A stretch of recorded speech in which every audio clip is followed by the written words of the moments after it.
Hadisul Rahim dan juga Rasul TV untuk Islam yang satu. Honahot, terima kasih yang masih mendengarkan kami baik lewat radio maupun menyimak lewat televisi. Kita masih dalam acara Tausiah Sore edisi hari Jumat bersama Ustadz Ahmad Soleh. Baik, dan kami langsung saja ya bacakan pertanyaan dari Honahot yang sudah masuk.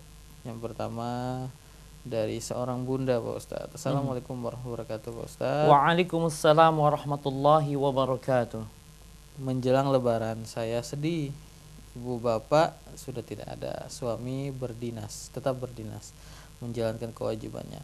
Sedangkan tetangga sudah pulang kampung. Apa yang harus saya lakukan, Pak Ustadz, agar tidak bersedih? Nah, Masya Allah. Perasaan ini saya kira standar ya, normatif. Ketika tetangga sudah pada pulang, ya, pulang kampung, ibu bapak sudah tiada, ini mengingatkan perasaan ini terusik dengan melihat peristiwa-peristiwa atau keadaan-keadaan semacam itu. Tapi bagi seorang mukminah, justru yang demikian itu bukan terfokus kepada perasaan tadi. Tapi bagaimana dia melihat apakah saumnya ini kira-kira ada pengaruhnya semakin dekat kepada Allah atau tidak. Justru dia sedih itu bukan karena tidak bisa pulang kampung atau tetangga-tetangganya sudah pulang kampung sementara dia sedih. Tapi dia sedih apabila saumnya tidak diterima oleh Allah Subhanahu wa taala. Dia sedih kalau kemudian dia hanya mendapatkan kebaikannya sedikit sekali. Jadi ini ya, agar kemudian tidak merasa sedih itu tadi isi dengan kebaikan-kebaikan. Ya, saya kira Anda juga bisa melakukannya tadarus Quran. Kemudian Anda juga bisa bisa bersilaturahmi kepada tetangga yang masih ada. Anda juga kalau punya kelebihan juga Anda boleh memasak gitu kan, untuk mensodakokan atau memberikan kepada tetangga yang masih ada. Itu akan mengantarkan kebahagiaan tersendiri. Bahwa kemudian Anda ingat kepada orang tua yang sudah tiada, itu saya kira ya samalah ya, orang-orang lain juga begitu. Jadi bukan hanya Anda sendirian. Biasanya kalau penderitaan dialami oleh banyak orang, maka akan terasa ringan biasanya. Itulah sebabnya kenapa saum bulan Ramadan ini tidak begitu berat bagi pelakunya, karena dikerjakan oleh banyak orang. Beda kalau sendiri, gitu kan? Kalau sendiri itu banyak tantangannya, betul. Ya, jadi ini agar tidak sedih tadi ganti. Berharaplah kepada Allah kebaikan. Berharaplah kepada Allah agar dipertemukan kembali dengan ayah dan ibu nanti di satu tempat yang sama, yaitu dalam ridho Allah Subhanahu wa taala. Perbanyaklah salawat kepada Nabi Sallallahu Alaihi Wasallam. Perbanyaklah doa untuk keselamatan suami Anda yang masih bertugas, gitu kan? Mohonkan kepada Allah kebahagiaan untuk semuanya, termasuk untuk diri kita masing-masing. Ya, jadi ini jangan terlalu terfokus kepada tadi permasalahannya, tetangga sudah pada pulang kampung, ya udah polkam. Kemudian ibu bapak sudah tiada, ditambah lagi belum punya baju baru, gitu kan? Sepatu masih yang lama, gitu kan? Sofa juga sudah belel, sudah kulehe, sudah nggak karuan. Gitu. Nah, kita tidak begitu berpikir. Kita sebagai Muslim itu boleh-boleh saja difikirkan, tetapi bukan satu hal yang betul-betul harus difikirkan. Jadi yang harus difikirkan betul-betul itu evaluasi muhasabah.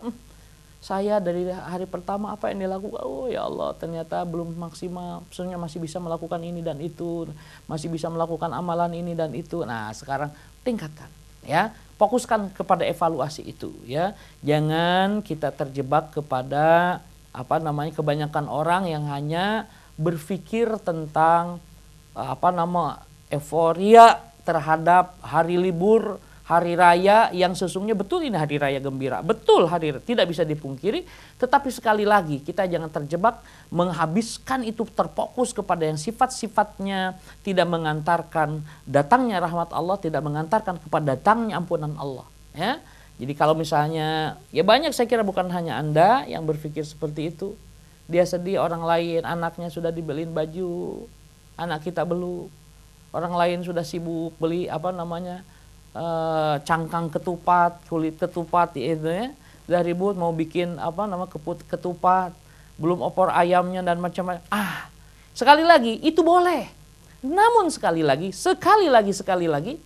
jangan terlalu memporsir pikiran kita sehingga kita lupa yang kepada hakikat dari pendidikan di bulan Ramadan ini, ya.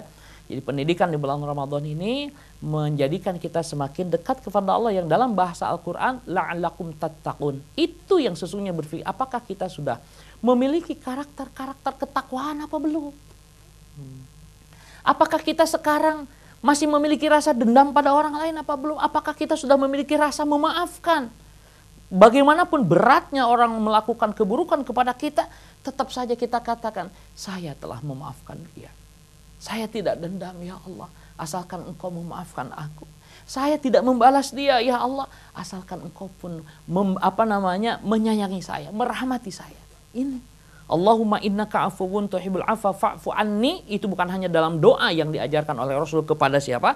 Ibu kita Aisyah radhiyallahu anha, kemudian kita ikuti, tapi itu juga sebagai pembentukan karakter building bagi kita, sehingga nanti kita menjadi orang pemaaf. Gitu ya. Kalau kita sudah pemaaf, ketahuilah maka kita akan menemukan Allah Maha Pemaaf. Karena hadisnya juga Allahumma innaka afuwun tuhibbul afwa fa'fu anni.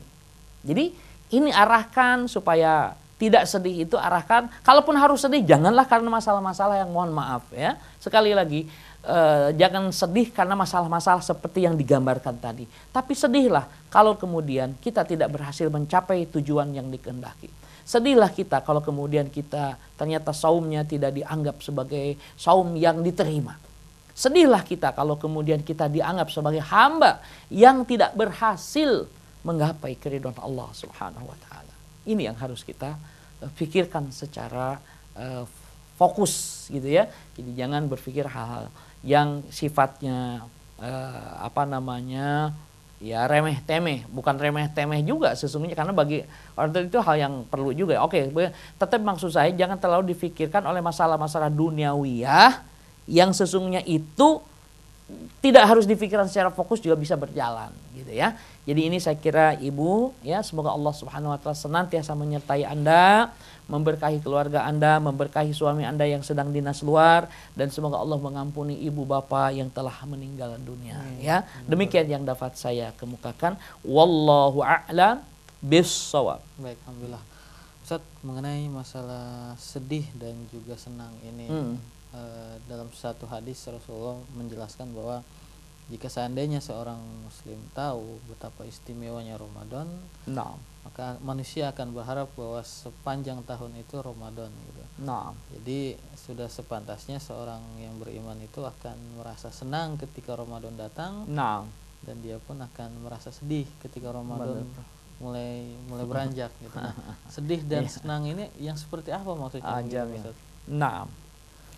La haula wala quwata illa billah. Jadi senang itu, sedih itu dengan Ramadan, hubungan antusiasme kita dalam mengabdi kepada Allah Subhanahu wa taala berhubung ada kesempatan yang begitu lebar, yang begitu luar biasa yang Allah berikan kepada kita untuk kita isi dengan kebaikan itu, sehingga kita gembira, antusias. Kalau kita gembira, antusias, mengamalkan, mengisinya dengan betul-betul, sehingga seakan-akan pintu surga itu dibuka lebar pula. Dan seakan-akan pintu neraka pun ditutup karena tidak ada kesempatan untuk bisa masuk ke neraka, gitu kan? Kenapa? Coba tadi kan amalan biasa di bulan Ramadan itu sama dengan nilai wajib di bulan lain.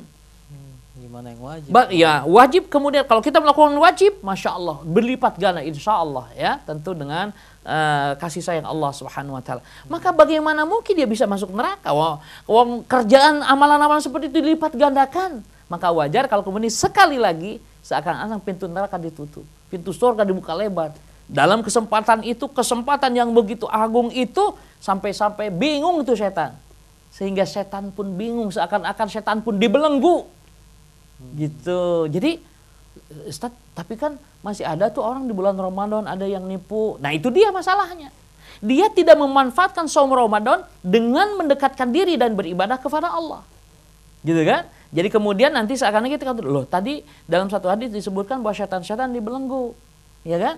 Sementara masih ada tuh setan. Nah, kemudian ada yang memahami, oh itu setannya bukan setan dari bangsa jin, itu setan dari bangsa manusia yang melakukan itu. Nah, tetapi saya memahaminya adalah karena kita tidak memanfaatkan, tidak gembira dengan kedatangan Ramadan, tidak memanfaatkan saum Ramadan ini dengan sungguh-sungguh, sehingga tadi asal-asalan sehingga tidak berhasil. Jiwa ini masih tetap kerontang, jiwa ini masih tetap kosong. Akibatnya kalau kosong, ya, gersang, bagaimana dia bisa mendapatkan satu kekuatan saat berdoa kepada Allah Subhanahu wa taala? Bagaimana dia mampu meninggalkan kemaksiatan-kemaksiatan kalau rasa cinta dia tidak tumbuh di hatinya? Ya, rasa cinta kepada Allah tidak tumbuh di hatinya. Maka oleh sebab itu, sekali lagi, Ramadan ini harus kita isi dengan berbagai macam kebaikan. Kalaupun Anda tidak bisa melakukan apa-apa, misalnya Anda, mohon maaf ya, banyak karena Anda masih kerja atau banyak kesibukan sehingga tidak bisa i'tikaf sebagaimana orang-orang i'tikaf di masjid, Anda boleh perbanyak istighfar di rumah Anda. Boleh tadarus Quran, bisa saingan. Yang i'tikaf baca Quran, Anda pun baca Quran. Ya, hanya bedanya kalau di sana kan di masjid itu i'tikafnya kan lebih fokus ibadahnya, ya. Kemudian lebih terarah ke semuanya kepada ibadah kepada Allah Subhanahu wa taala. Adapun di rumah, ya baru juga baca 1 juz, anak sudah datang minta gambarkan. Misalnya, Bapak tolong buatkan kontainer, buat dulu kontainer gitu kan. Udah begitu baca lagi, baru dapat beberapa ayat, datang lagi anak yang kecilnya lagi, Dedi misalnya, Dedi tolong buatkan bunga, Masya Allah ya. Nah, maka oleh sebab itu kenapa kalau i'tikaf itu kemudian sunnahnya di masjid, karena tadi diantaranya bisa lebih fokus, ya kan, bisa tenang, karena memang di masjid nggak boleh gaduh, ya kan, tidak boleh ribut. Maka oleh sebab itu di sana lebih nyaman untuk mengevaluasi diri, menentukan langkah-langkah perjuangan 1 tahun ke depan itu, bisa membuat sebuah progres dakwah itu di masjid dalam i'tikaf itu khair sekali insya Allah ya. Jadi itu saya kira yang dapat saya kemukakan. Jadi yang dimaksud gembira dengan kedatangan Ramadan dan sedih ditinggal Ramadan sebagaimana tadi seorang qadhi yang wafat ibunya itu. Dia sedihnya hakikatnya bukan karena ibunya meninggal dunia, tapi sedihnya karena kesempatan untuk masuk surga lewat mengabdi kepada ibunya seakan-akan sudah tiada lagi gitu. Jadi sedihnya sama-sama sedih, tetapi tadi nilainya, value-nya yang berbeda ya. Kita sedih karena tadi coba melihatnya masalah alasan duniawi, ya kan? Sedihnya. Kalau ini sedih, aduh kesempatan mengabdi kepada Allah dengan benar-benar untuk mendapatkan kemuliaan darinya sudah tidak ada lagi. Gitu. Jadi itu perbedaannya. Demikian saya kira. Wallahu a'lam bissawab. Baik, alhamdulillah. Terima kasih Pak Ustaz jawabannya. Kemudian ada pertanyaan dari Haji Dace Saifuddin di Bekasi. Assalamualaikum warahmatullahi wabarakatuh. Waalaikumsalam warahmatullahi wabarakatuh. Mengenai zakat, Pak Ustadz, kalau bagian untuk panitia zakat fitrah atau ambilan itu berapa persen ya? Zakat fitrah amilin, mohon maaf ya. Saya memahami kalau zakat, ini nanti kita lihat dulu beberapa pendapat ya. Ada yang mengatakan bahwa zakat fitrah ini termasuk hal yang harus dibagi menjadi 8 asnaf. Adapun pendapat lain mengatakan bahwa khusus zakat fitrah ini untuk menyempurnakan apa tadi? Dalam salah satu hadis disebutkan untuk menambel saum kita yang bolong-bolong ya. Yang kedua ini makanan bagi fakir miskin. Yang disebutkan hanya makanan fakir miskin. Berarti gitu kan, menurut pendapat kedua ini tidak ada bagian amilin sesungguhnya untuk zakat fitrah. Nah, adapun amilin itu nanti diambilnya dari zakat-zakat selain zakat fitrah gitu. Tapi sekali lagi bagi yang berpendapat bahwa zakat fitrah itu juga termasuk yang diisyaratkan di dalam surat Taubah ayat dalam surat Taubah itu ayat 60 kalau tidak salah, maka tadi amilin dapat bagian gitu ya. Tetapi lagi-lagi begini, kan ada masjid baru ribut-ribut zakat infak sedekah itu kan kalau Ramadan. Gitu kan, Ramadan. Nah, kalau yang lainnya seakan-akan tidak ada haul.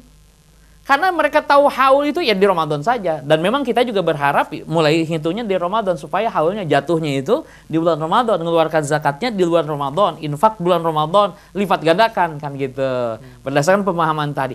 Tapi yang saya maksudkan memang betul-betul dia tidak mengenal istilah zakat infak sedekah itu kecuali bulan Ramadan. Mereka maka oleh sebab itu menjadi sulit. Yang ada kemudian permasalahannya zakat fitrah ini bagaimana gitu pembagiannya. Padahal ada zakat mal atau zakat harta ya. Kemudian juga ada zakat-zakat lainnya. Saya kira nanti para pakar yang akan berbicara tentang masalah zakat. Nah, tetapi kalau pertanyaannya berapa persen ya? Saya tidak menemukan dasarnya. Berapa persentase untuk amilin? Kalau mau dipukul rata, gitu kan berarti 1/8-nya. Gitu. Kalau tetapi kan kebijakannya tidak begitu. Karena tidak semua asnaf di kita ada semuanya. Ya kan? Misalnya fakir miskin ada. Kemudian mu'alaf ada, tetapi tidak seberapa. Gorimin, bahkan kita mohon maaf, di daerah tertentu gorimin belum bisa difungsikan. Yang berhutang itu, yang banyak hutangnya itu kan. Nah, padahal dia punya hak dari zakat itu untuk hutang dan seterusnya. Ibnu Sabil atau Sabilillah dan seterusnya. Nah, maka oleh sebab itu sekali lagi biasanya kita hanya mengenal, maksud saya sebagian dari muslimin hanya mengenal asnaf itu amilin, fakir, miskin. Gitu. Adapun yang 5 lagi tidak pernah diketahui. Nah, oleh sebab itu maka bisa jadi, mohon maaf, bisa jadi pertanyaannya berapa bagian untuk amilin sebagaimana yang ditanyakan. Kenapa juga tidak ditanyakan berapa persen untuk gorimin? Berapa persen untuk mu'alaf? Dan seterusnya gitu ya. Nah, ini saya kira pembelajaran saja untuk kita semuanya. Jadi memang kalau persentase, sekali lagi, kalau menurut pendapat yang bahwa zakat fitrah termasuk dalam yang karena dia termasuk sodakoh juga, ya sodakohnya sodakoh fitri, maka kategorinya termasuk sodakoh. Berarti kata mereka itu jadi 8 asnaf pembagiannya. Tetapi ada yang berpendapat bahwa khusus zakat fitrah itu hanya untuk fakir dan miskin. Karena agar fakir dan miskin ini tidak karena haramnya berpuasa di 1 Syawal sehingga ia memiliki makanan gitu untuk hari itu sehingga dia tidak puasa lagi di hari yang diharamkan. Kalau kemudian itu dibagi, maka solusi terhadap fakir miskin bisa jadi menjadi suatu hal yang paling tidak berkurang kalau tidak dikatakan tidak optimal atau tidak maksimal ya. Demikian saya kira yang dapat saya kemukakan tentang pertanyaan ini. Wallahu a'lam bissawab. Baik, semoga terjawab untuk Haji Dace yang bertanya. Kemudian dari hamba Allah tidak menyebutkan nama. Assalamualaikum warahmatullahi wabarakatuh. Waalaikumsalam warahmatullahi wabarakatuh. Ustadz, mohon nasihatnya. Selama bulan Ramadan ini saya banyak memiliki waktu kosong tapi sangat malas untuk mengisinya dengan ibadah. Bagaimana solusinya Pak Ustadz? Naam. Masya Allah, Anda masih memiliki waktu 1 atau 2 hari ini. Segala potensi yang Anda miliki mulai sekarang dioptimalkan. Anda banyak waktu luang tapi malas. Malas itu Anda cukup. Oke lah, katakanlah saya tidak memiliki solusi kecuali tadi menggambarkan, aduh saya banyak waktu tetapi saya malas melakukan satu kebaikan. Sudah, antum banyak istighfar saja. Astagfirullahaladzim. Allahumma anta rabbi la ilaha illa anta dan seterusnya. Itu Sayyidul Istighfar Anda baca. Atau astagfirullah subhan. Itu kan saya kira murah sekali, insya Allah gratis tuh. Ya kan? Tetapi dengan zikir itu bisa jadi Anda akan melampaui orang-orang yang kelihatannya ahli ibadah. Ya, sekali lagi, semua itu rahasia. Maka oleh sebab itu isilah waktu tadi meskipun dengan malas, mulai dengan istighfar astagfirullahaladzim. Nanti ada satu perasaan yang mengalir tiba-tiba. Ya, ada satu syekh saya baca yang cukup viral gitu, cukup viral ya di media sosial. Itu ketika seorang syekh, saya lupa lagi syekh siapa ya,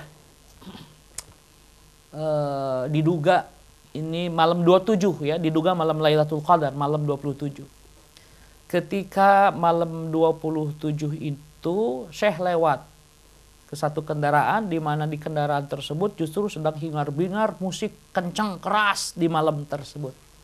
Maka kata syekh, wahai anakku, janganlah kalian mencederai malam ini, gitu ya. Hentikanlah atau matikanlah musik-musik itu kurang lebih. Perbanyaklah kalian ibadah kepada Allah. Kalau kalian tidak bisa melakukan ibadah yang banyak, ibadah yang bagus, yang berkualitas, bacalah doa. Allahumma innaka afuwun tuhibbul afwa fa'fu anni. Allahumma innaka afuwun karim tuhibbul afwa fa'fu anni. Coba bisa? Oh belum bisa. Terus sampai akhirnya kemudian diajari sampai saya berulang-ulang. Beberapa tahun kemudian, di satu acara, di satu acara lah yang saya ingat, satu acara. Si Syekh ini hadir bersamaan dengan seseorang yang begitu berpenampilan, mohon maaf saya menyebutnya, ya boleh saja berbeda pendapat. Berpenampilan seperti yang digambarkan oleh hadis gitu loh. Ya, seperti yang digambarkan oleh hadis. Misalnya ada hadis yang menyebutkan dia pelihara jenggotnya, dia cukur kumisnya. Hadis menggambarkan bahwa dia celananya tidak menutup mata kaki. Nah, seperti itulah orang tersebut gitu ya. Kemudian tiba-tiba setelah selesai acara, dia mendatangi Syekh. Syekh, apakah Anda masih ingat 6 tahun yang lalu ketika Anda lewat di malam 27 Ramadan, gitu kan? Anda menemukan para pemuda yang sedang asyik mendengarkan musik yang begitu keras, kenceng, gitu kan? Namun kemudian Anda menasihati mereka. Nah, kemudian Anda mengajarkan satu doa yang lama bagi mereka untuk mengingatnya, untuk menghafalnya. Dan tahukah Syekh bahwa aku adalah satu di antara para pemuda yang ada pada saat itu. Nah, jadi ikhwan, jangan peristiwa ini atau ini sederhana kisah ini kan. Kita jangan menyepelekan sebuah amalan. Sekedar istighfar seperti tadi ya, dalam keadaan malas untuk mengisi Ramadan dengan amalan-amalan yang berkualitas, maka kemudian kita pun boleh mengatakan bahwa zikir, istighfar itu pun juga sangat berkualitas. Ya, itu karena hidayah Allah itu masya Allah, tidak bisa kita tebak-tebak ya. Nah, oleh sebab itu kalau Anda malas, isilah dengan apa yang Anda bisa mungkin lakukan, baik dengan istighfar, membaca tahlil, tahmid, apa saja yang kemudian disyariatkan yang akan mendatangkan hidayah dari Allah Subhanahu wa taala, yang bisa mendatangkan taufik dari Allah Subhanahu wa taala, yang bisa mendatangkan rahmat, cinta serta ampunan dari Allah Subhanahu wa taala. Karena zikir itu baru dilakukan oleh orang yang mencintai. Seseorang yang mabuk cinta, maka yang ia sebut hanyalah kekasihnya. Fulana, oh si fulana ya, gelo si fulana. Padahal maksudnya dia cinta, nyebut ketemu sama temannya si A, kamu dengar gak si fulana? Temannya ini, tau gitu si fulana gila juga ya gitu. Terus, nah kalau dia nyebutnya fulana terus, hadza yadullu anna, ini menunjukkan bahwa orang tersebut bisa jadi jatuh cinta sama si fulana tersebut. Gitu. Nah, orang yang mencintai Allah pasti dia banyak menyebut nama Allah Subhanahu wa taala. Demikian saya kira yang dapat saya jelaskan. Wallahu a'lam bishawab.